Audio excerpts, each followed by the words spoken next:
कि एक व्यक्ति उसके फोन से करीब 1500 अश्लील वीडियो मिले, चाइल्ड पोर्नोग्राफी इसको आप कहें। ये दुबई में, जर्मनी में, सऊदी अरब में ये वीडियोस को बेचता था। फिर ये पैसा कमाने के लिए इस वीडियोस को बेचने लगा। सोशल मीडिया के जरिए भी ये कंटेंट को बेचने की कोशिश कर रहा था। कंटेंट ऐसा भी था, कुछ वीडियोस ऐसे भी थे जिसमें न केवल बच्चों के साथ यौन शोषण हो रहा था बल्कि उनके साथ हिंसक व्यवहार भी हो रहा था। कोरोना के टाइम पे इसने इस वीडियोस को बेचने का काम शुरू किया था।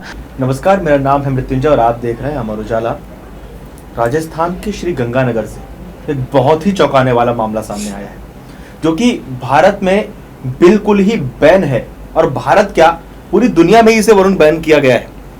हमारे साथ हमारे वरिष्ठ साथी वरुण मौजूद हैं, जो कि अपराध की खबरों पर हमें जानकारी देते हैं, आप तक सारी जानकारी पहुंचाते हैं। तो ये मामला क्या है, और हाँ, आपको बता दें कि नोएडा से जुड़ा हुआ एक मामला है। नोएडा में भी इस तरह का केस आया था। शायद आप समझ रहे होंगे कि मैं किस मामले की बात कर रहा हूँ। वरुण, आप और अच्छे से समझा दीजिए कि मामला क्या है और नोएडा से किस तरह से जुड़ा हुआ मामला है। देखिए, जितने भी दर्शक इस वक्त हमारे इस वीडियो को देख रहे हैं, उनके लिए इस केस को जानना कई वजहों से मृत्युंजय बहुत महत्वपूर्ण है। जी। होता क्या है कि अमूमन भारत में तो खास तौर पर पॉर्न को लेकर सरकार की बहुत सख्ती है। कुछ एक देश हैं जहां इस तरह की सख्ती है, कुछ देशों में खुलापन भी है। ये देश के हिसाब से ये बात अलग अलग देशों में कानून बने हुए हैं। हमारे देश में ऐसी बहुत सारी वेबसाइटों को बैन किया गया था। ऐसे इस तरह की चीज़ों को लेकर हमारे यहाँ नियम कानून बने हुए हैं। एक सख्त नियम कानून हमारे यहाँ बने हुए हैं। हमारे यहाँ से भी ज़्यादा सख्त कानून बहुत सारी और जगहों पर भी हैं। खबर पे आते हैं तो खबर राजस्थान की है, खबर श्री गंगानगर की है। और खबर यह है कि एक व्यक्ति, उसके फोन से करीब 1500 अश्लील वीडियो मिले। 1500 वो ये वीडियोस बनाता था। ये वीडियोस बच्चों के थे। इस वीडियोस में कुछ चाइल्ड पोर्नोग्राफी, जी, चाइल्ड पोर्नोग्राफी इसको आप कहें। इसमें कुछ लड़कियों के भी थे, महिलाओं के भी थे, लेकिन अधिकतर बच्चों के थे। थोड़े वक्त पहले नोएडा से भी बिल्कुल ऐसा ही मामला सामने आया था। उसको लेकर भी हमने एक स्पेशल रिपोर्ट बनाई थी कि नोएडा में किस तरीके से ये पूरा पॉर्न का जो फैक्ट्री है, जो धंधा है, वो चल रहा था, फल फूल रहा था। बात सबसे पहले अभी करते हैं हम राजस्थान की। तो राजस्थान का ये जो मामला है, ये 27 मार्च का मामला है, थोड़ा पुराना मामला है। शहर में एक मून होटल है, वहां पर पुलिस ने रेड मारी। पुलिस को जानकारी मिली थी, मुखबिर ने ये जानकारी दी थी। पुलिस ने जब रेड मारी तो वहां पर एक 22 साल के लड़के को गिरफ्तार किया। सौरभ इसका नाम था, और इसके साथ एक लड़की को भी गिरफ्तार किया। इस लड़के के मोबाइल से 1500 से ज्यादा, 1500 के करीब अश्लील वीडियो मिले। ये दुबई में, जर्मनी में, सऊदी अरब में ये वीडियोस को बेचता था।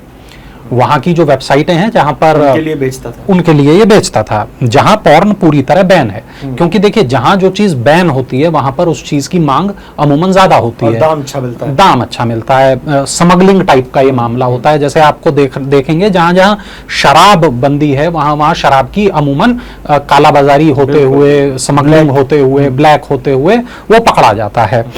रिपोर्ट जो है वो ये बताती है, अभी हमने राजस्थान डेस्क पे अपने यहाँ पता किया। राजस्थान डेस्क से हमारे पास में काफ़ी इनपुट आया। जो हमारे जयपुर के सहयोगी हैं उन्होंने कुछ इनपुट दिया, कुछ मीडिया रिपोर्ट्स हैं। तो रिपोर्ट्स जो हैं वो ये बताती हैं कि 3 साल से ये बच्चों से जुड़े जो वीडियोस हैं उनको बनाता था, उनको बेचता था। और इसमें इसका एक दोस्त भी शामिल था। तो दोस्त ने भी इसकी यहाँ पर मदद की थी। शुरुआत में पहले तो इसको पॉर्न की लत थी, पहले पॉर्न देखता था। हाँ, उसके बाद में इसने सोचा कि अगर इसके माध्यम से पैसा कमाया जा सकता है तो क्यों ना पैसा कमाया जाए। और फिर ये पैसा कमाने के लिए, हाँ, फिर ये पैसा कमाने के लिए इस वीडियोस को बेचने लगा। पहले ये कुछ सेकंड के वीडियो बनाता था, बेचता था। फिर होता क्या था कि जब ये कुछ सेकंड के वीडियोस लोगों को पसंद आते थे तो लोग इससे संपर्क करते थे पूरे वीडियोस के लिए। फिर ये पूरे फुल वीडियो HD क्वालिटी वाले उनको देता था और उनसे बदले में पैसा लेता था। वो पर्सनल मैसेज के जरिए वो लोग इससे संपर्क करते थे और इंस्टाग्राम पर भी इसकी आईडी को बैन कर दिया गया था, चूंकि ये इंस्टाग्राम पर भी सक्रिय था, सोशल मीडिया के जरिए भी ये कंटेंट को बेचने की कोशिश कर रहा था, जो ये पॉर्न कंटेंट है, और इस वजह से इसको वहां पर भी बैन कर दिया गया था। टेलीग्राम चैनल के माध्यम से भी ये इस काम को कर रहा था इसने, यानी कि देखिए सोशल मीडिया का सहारा लिया, टेलीग्राम का सहारा लिया, इंस्टाग्राम का सहारा लिया, तो अमूमन क्या होता है, हम ये मान के चलते हैं कि जो सोशल मीडिया है काफी सेफ हैं, लेकिन यहाँ पर भी किस तरीके के काम हो रहे हैं ये बहुत सारी बार हम लोगों को नहीं पता होता है। कौन सा अकाउंट किस मकसद से बना हुआ है। देखिए वीडियो के साइज के हिसाब से इसके रेट होते थे। होता क्या था कि किस तरीके के जो पॉर्न वीडियो हैं वो डिमांड में हैं, ये भी इस चीज़ को सर्च करता था।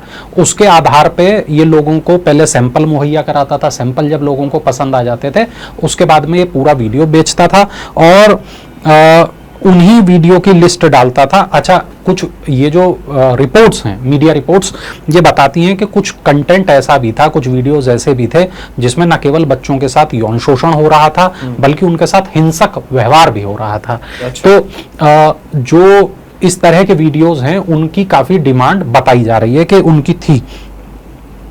1 GB से लेकर 10 GB तक के जो वीडियोस थे उनकी कीमत करीब $16 थी।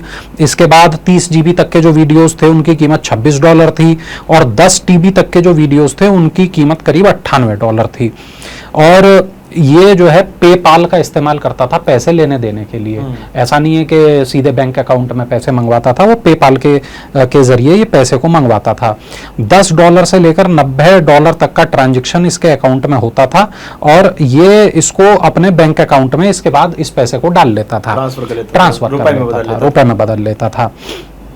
अब धीरे धीरे क्या हुआ कि इसने अपना जो नेटवर्क है उसको बढ़ाना शुरू किया और लोगों को अपने साथ शामिल करना शुरू किया और अपना इसने आसपास के इलाके में नेटवर्क बना लिया। 22 साल का लड़का, आप समझ नहीं सकते। अच्छा, जो आरोपी है 22 साल उम्र, 22 साल का है, 22 साल का लड़का, 1500 वीडियो।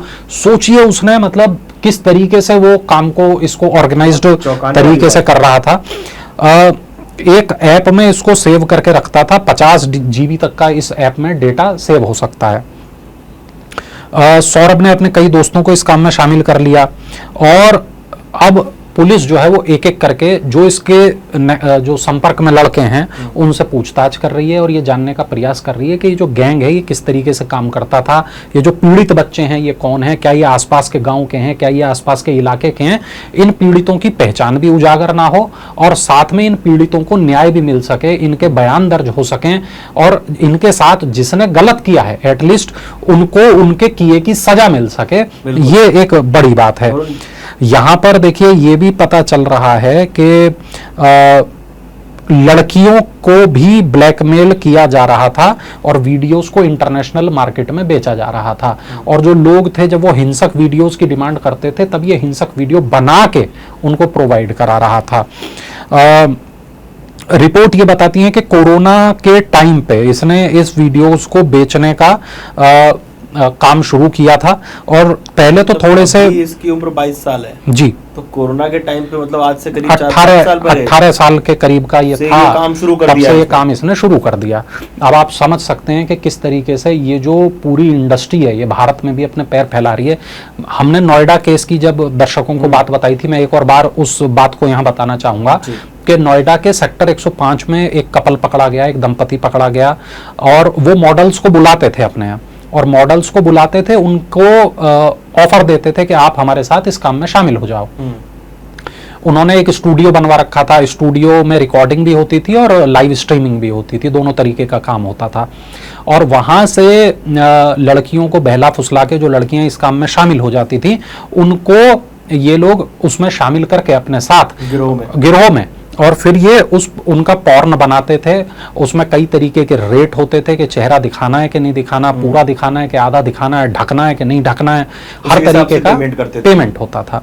और फाइनली उसमें ये रहता था कि जब इनका काम बढ़ रहा था तो अब पैसा आ रहा था। अब ये जो पूरा पैसा है ये हवाला से आ रहा था, ये गलत रास्तों से आ रहा था, ये ऐसी जरियों से आ रहा था कि ईडी की निगाह इस तक पहुंची और ईडी ने इस पूरे रैकेट का भंडाफोड़ किया। जब भंडाफोड़ किया तो पता चला इसमें न केवल बहुत बड़ा पैसा शामिल है, बल्कि इसमें ये पूरा का पूरा वो काम शामिल है, पॉर्न का वो इंडस्ट्री इसके अंदर में शामिल है जिसको भारत में पूरी तरह से बैन है। जी, न केवल बैन है बल्कि आप ये देखिए कि इसको किसी भी तरीके से ठीक नहीं कहा जा सकता, ना सामाजिक तरीके से, ना कानूनी तरीके से, किसी भी तरीके से इसको ठीक नहीं कहा जा सकता। और फाइनली मतलब ईडी ने तो जो एक्शन लिया वो लिया। आज की तारीख में ये लोग सींचों के पीछे हैं, सलाखों के पीछे हैं।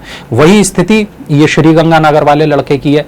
तो दो यहां पर दर्शकों में बहुत महत्वपूर्ण बात है। एक तो ये कि जो पॉर्न इंडस्ट्री है वो भारत में क्या अपने पैर फैला रही है, आपको क्या लगता है कमेंट सेक्शन में जरूर बताएं। एक बात तो ये, दूसरी बात ये कि ये इस तरीके के जो हमारे बीच से ही हमें पता नहीं होता कि हमारे बराबर में जो व्यक्ति रह रहा है वो किस तरीके का काम कर रहा है, क्या वो ये सब काम तो नहीं कर रहा। सोशल मीडिया की अगर बात की जाए वरुण, तो माफी चाहता हूं आपको रोकने के लिए।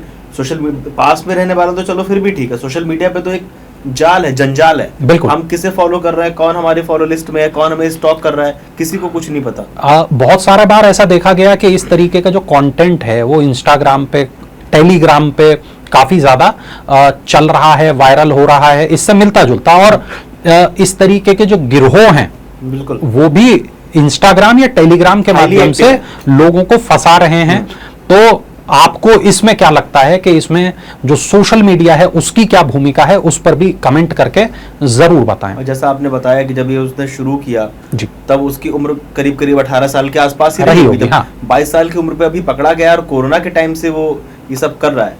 खैर, जैसा वरुण ने बताया कि आप हमें कमेंट करके जरूर बताइए कि सोशल मीडिया के माध्यम से क्या इस तरह की चीजें फैल रही हैं, किस तरह से लोग इन्फ्लुएंस हो रहे हैं, और आपका खुद का क्या कहना है इस पूरी खबर पर, हमें कमेंट करके जरूर बताइएगा। और देखते रहिए अमर उजाला। अगर आप ये वीडियो YouTube पर देख रहे हैं तो हमारे चैनल को सब्सक्राइब करें और बेल आइकन को दबाना ना भूलें। अगर आप Facebook पर ये वीडियो देख रहे हैं तो हमारे पेज को लाइक करें।